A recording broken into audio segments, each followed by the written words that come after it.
On va peut-être tirer un premier bilan quand même de cette Coupe d'Afrique des Nations. Sur le plan du jeu, ça a été une belle édition pour vous? On a eu quelques beaux matchs, mais dans l'ensemble, ça a été quand même une édition un peu décevante, à l'image d'ailleurs de ce que peuvent peut-être ressentir les téléspectateurs ce soir qui ont vu cette finale se finir sur un 0-0. Alors, c'est pas exceptionnel, hein, puisque dans l'histoire de la Coupe d'Afrique des Nations, c'est la 9e fois en 33 éditions qu'elle se joue au tir au but. Donc, c'est des choses qui arrivent régulièrement. Mais voilà, donc on a eu des très beaux matchs. Malheureusement, sur 52, on n'en a pas eu assez.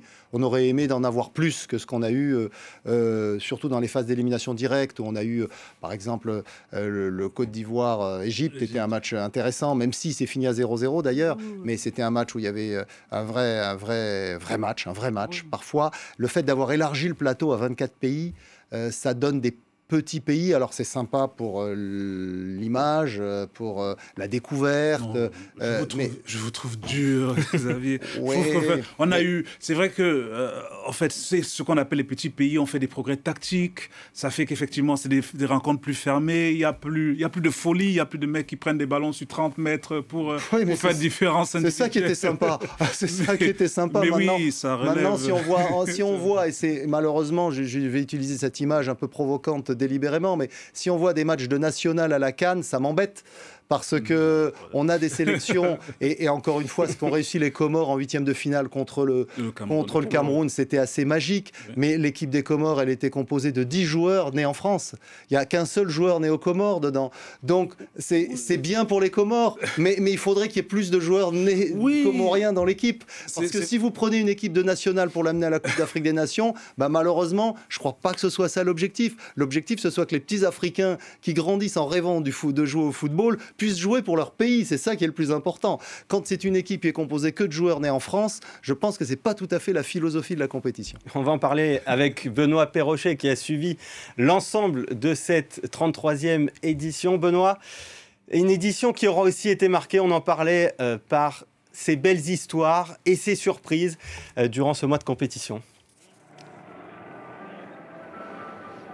Oui, parce que moi je trouve que le foot c'est aussi des émotions et puis ces petits poussets qui nous en ont apporté.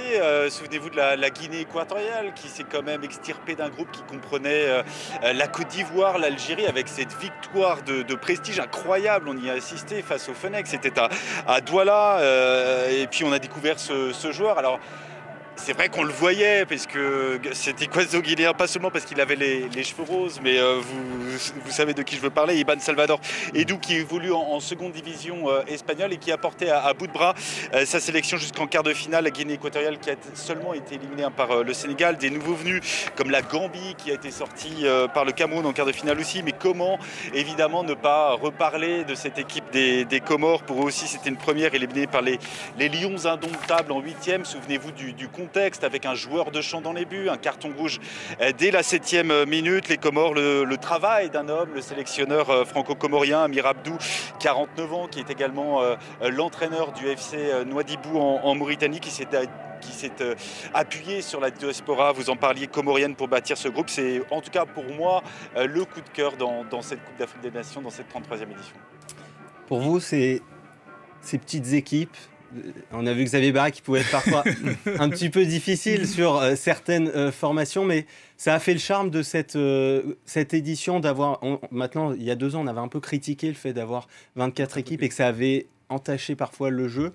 Ça a fait aussi le charme pour vous de cette compétition? Oui, ça fait le charme, ça permet de raconter effectivement de belles histoires. Les Comores, c'est vrai qu'ils ont tout eu, parce que entre l'effectif effectivement de joueurs inconnus, dont c'était la première compétition, qui se qualifient au bout du suspense, parce que c'est un penalty raté dans une autre poule qui leur permet de se qualifier. Ils arrivent pour les 8e de finale face au pays organisateur. Ils n'ont pas de gardien. Toutes ces histoires sont belles, mais dans l'ensemble, je trouve que même si le premier tour finalement est très long pour n'éliminer que 8 équipes, c'est ça je pense que c'est ça qui est un peu complexe. Ça fait que, mais je trouve quand même qu'il y a de belles histoires, parce qu'on parle des Comores, mais moi j'ai bien aimé l'équipe du Malawi qui a fait une belle prestation. Après, il y a toujours, c'est vrai que plus le plateau est large, et moins on aura on aura le plateau permettra toujours d'avoir des surprises. Oui. On aura toujours une ou deux équipes qui vont crever, qui vont nous permettre. Et malheureusement, aujourd'hui, ce qui est compliqué, c'est qu'au premier tour, je pense certainement à cause de la durée de préparation courte, les grosses équipes n'étaient pas préparées, n'étaient pas prêtes. Et je pense que c'est plus ça qui donne le sentiment que les petites, enfin, ce qu'on appelle les petites équipes, ça fait un peu tâche. C'est parce que l'Algérie n'était pas prête. C'est parce que le Ghana n'était pas prêt qu'on a le sentiment qu'ils ont été volés. Mais en réalité, moi, je trouve que c'est bien que le football africain progresse, même si Xavier ne le trouve pas très africain. Non, mais par exemple, vous parlez des Comores, et c'est formidable, encore une fois, toutes les histoires qu'il y a eu autour des Comores. Mais je préfère retenir presque le cas de la Gambie. Voilà, Parce que pour le coup, la Gambie, tous les joueurs, à une exception, je crois, ou deux, sont nés en Gambie. Et c'est des gamins, certains qui d'ailleurs sont passés par les centres de formation du Sénégal. Hein, il y en a un ou deux qui sont passés par génération. Oui, c'est enclavé dans le Sénégal. Donc, ils sont passés par Génération Foot, je crois, ou le Diambars, non, Génération Foot, je crois. Ouais. Et donc là, on voit que c'est un pays qui a travaillé. D'ailleurs, il s'était qualifié pour une Coupe du Monde des jeunes il y a quelques années. Oui, puis ils ont plusieurs titres au niveau des jeunes. Voilà, donc ils travaillent avec les gamins qui grandissent dans les villages, ils ont des résultats, ils arrivent à la Coupe d'Afrique des Nations, et ça, je pense que c'est une démarche remarquable et qu'il faut la saluer, parce que c'est ça qui donne de l'espoir aux gamins qui aiment le foot sur le continent africain, c'est qu'ils vont pouvoir jouer un jour pour leur pays, et ça, c'est très important. Quand c'est une sélection qui est faite que de mecs nés en France, aussi compétents, dévoués soient-ils, hein, c'est pas leur qualité propre qu'on met en cause, c'est la démarche de ces fédérations qui vont chercher des gars à l'extérieur, qui viennent jouer pour leur pays. Benoît Perrochet parlait de la Guinée équatoriale, là c'est encore plus caricatural, je crois que sur le 11, il y en a 7 qui sont nés en Espagne et 1 au Cameroun, je crois qu'il y en a que 2 qui sont nés en Guinée équatoriale. Donc voilà, je trouve que c'est un peu une dérive à laquelle on assiste malheureusement au niveau mondial, c'est pas propre à l'Afrique d'ailleurs, d'aller naturaliser des joueurs, souvent des Brésiliens d'ailleurs, bon c'est moins le cas en Afrique heureusement, mais parce qu'on veut se faire une équipe nationale sans prendre le temps de former des gamins. Or le sport c'est quelque chose d'essentiel dans l'éducation, à condition que ce soit bien utilisé. Oui. Non, personnellement, je le pense. On est d'accord là-dessus sur le sport. Mais la réalité, c'est que le sport aujourd'hui, le foot en tout cas, est basé en Europe. Essentiellement basé en Europe. Et donc, aujourd'hui, pour protéger ces gamins, finalement, on leur demande de ne pas quitter leur pays avant 18 ans. Sauf qu'aujourd'hui, les pros, à 18 ans, ils sont déjà professionnels. Donc, quelque part, c'est vrai, mais ça, c'est pour la suite. On n'est pas en train de remplacer la CAF et la FIFA dans la projection de développement de football, effectivement. Mais dans l'ensemble, c'est vrai qu'aujourd'hui, il y a une tendance à aller chercher les binationaux parce que ce n'est pas des naturalisations, c'est des gens qui ont un lien avec le pays, quand même. Enfin, moi, j'ai des enfants qui sont... qui seraient binationaux s'ils faisaient du sport. Donc, c'est pas de la naturalisation. Certains équato-guinéens qui ont des origines impensées, un peu tirées par... Bon, bref. Non, mais voilà. Donc, plus il y a de joueurs jeunes qui sont nés dans le pays, qui ont été formés dans les clubs du pays, mieux c'est pour les sélections africaines et pour la CAN. Un petit mot sur l'organisation pour tirer un bilan de cette Coupe d'Afrique des Nations. On rappelle quand même qu'il y a eu 8 morts lors d'une bousculade devant le stade d'Olembe. Il y a eu aussi toutes sortes de polémiques. On s'en souvient avec les délocalisations de matchs à cause de la pelouse. Les Comores, donc on en a parlé, qui ont dû jouer sans gardien. L'arbitre de Mali-Tunisie qui siffle avant la fin du match, on s'en souvient. Tous ces problèmes, pour vous, ils ont entaché l'image de la Coupe d'Afrique des Nations? Celui qui est le plus dramatique, c'est évidemment les décès des 8 personnes, selon le décompte officiel, avant le match du Cameroun. Donc ça, c'est dramatique, parce que la Coupe d'Afrique des Nations, c'est une fête.